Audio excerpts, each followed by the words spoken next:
को चाहिँ अहिले हो र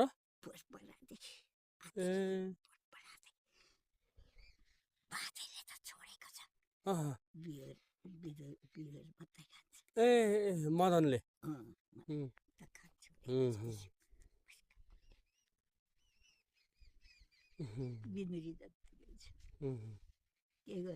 के गर्नु हजुरआमा त्यस्तै कर्म त्यस्तै छ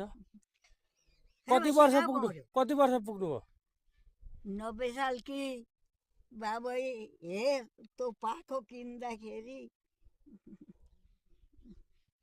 अब त हजुरआमा तपाईँ त सेतै फुलिसक्नु भएको छ हजुरआमा तिमीहरूको घरमा बस्ने जौल्याको छोरा क्यामले लेखिदिएको कागज जौल्या छोरा क्यामले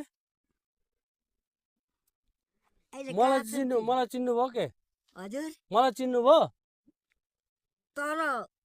रातमाटेको छोरा नि हौ आमै सन्तोष हो त अनि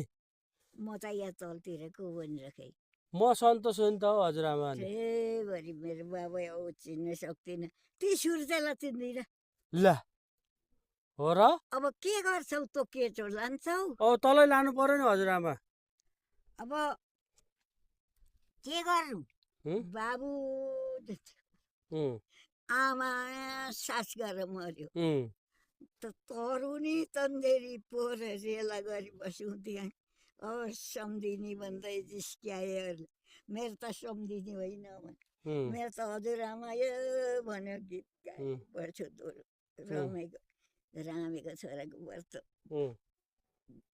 अनि त्यो के अरे अब भीमे त अब सम्धि पर्यो नि हाम्रो अब तपाईँ त हजुरआमा भीमे सम्धि पर्यो त अब हाम्रो छोरी लगेर पछि परेन अब त निक्लेर आउँछ यहाँ